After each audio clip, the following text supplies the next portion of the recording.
Изложба с 81 графики, създадени през последната година и половина, подреди в галерия Байер в Стара Загора големият художник Валентин Дончевски. Експозицията е плод на спечелена награда за участието му в националната изложба Графичен форум през 2022 година, когато журито единодушно присъжда на старозагорския художник една от специалните награди.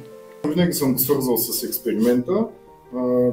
Винаги, когато съм излизал извън града, когато е ставало въпрос за Стара Загора, всички колеги са ме питали какво прави Валю, как е Валю.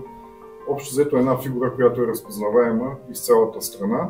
И винаги съм твърдял, че това е един от художниците, чието име ще бъде запомнено за винаги.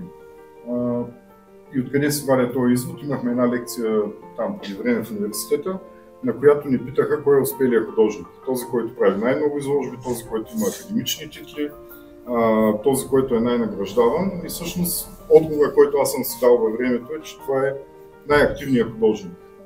И именно такъв е Валю. Аз винаги съм го свързал с една хиперактивност така негова, лично за мен е необяснима. И сега в момента го виждаме и в руслото на графиката.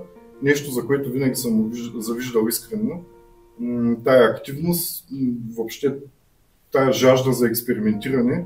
Представените графики са създадени с класическа техника, без използване на компютърна обработка или на други технически средства. Графиката и илюстрацията са може би първите любови на Валентин Дончевски, които той обиква още като ученик в Национално училище по пластични изкуства и дизайн академик Дечко Узунов в Казанлък. За Валентин Дончевски говори и един от най-завените художници в областта на графиката в Стара Загора Михаил Косев. Първото нещо е: помогнете на талантливите, бездарниците сами се оправят. Второто, творецът, художникът стават творци тогава, когато престанат да мислят за изразните средства. И като произнесеш човек тези думи, веднага в образа ми изниква Валю Дончевски. Какво ни прави?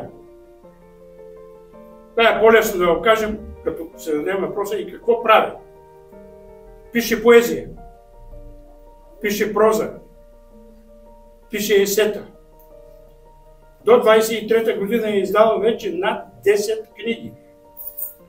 Пише музика, изпълнява я, прави живопис, прави графика. Непрекъснато експериментира, търси и се е превърнал в една питанка. Непрекъснато той търси нещо ново.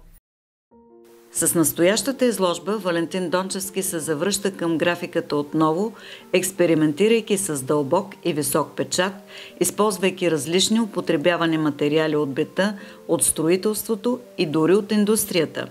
Част от творбите му са посветени на поета Иван Динков, друга серия, съставена от дълбок печат, е наречена Присъствие. Благодаря, че тук се виждаме и поводът е хубав. Искам да пожелая пак само по хубави поводи да се виждаме, тъй като в този момент, в който е всичко по света, наистина се нуждаем от такива поводи.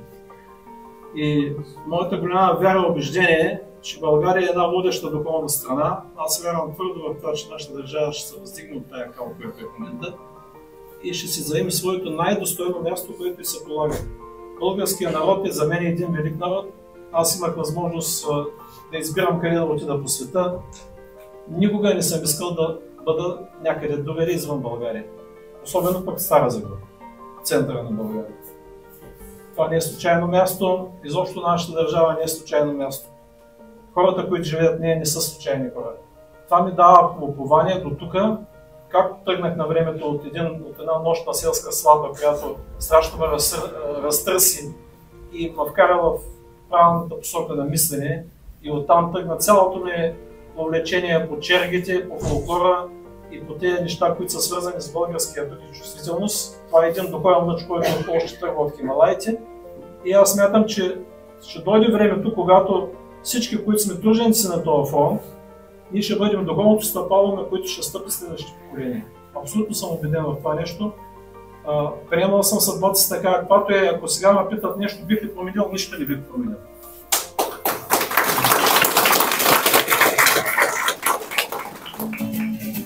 Верен на стила си да съчетава различните изкуства, Валентин Дончевски завърши официалното откриване на изложбата си с изпълнение на своя песен.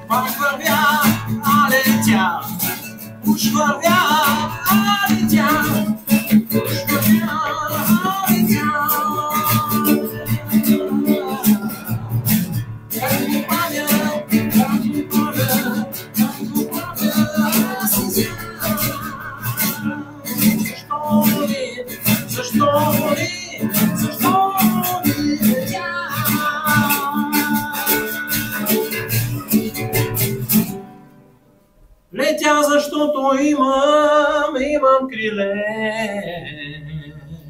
Изложбата с графики ще бъде на разположение за разглеждане в зала Байер до 28 май.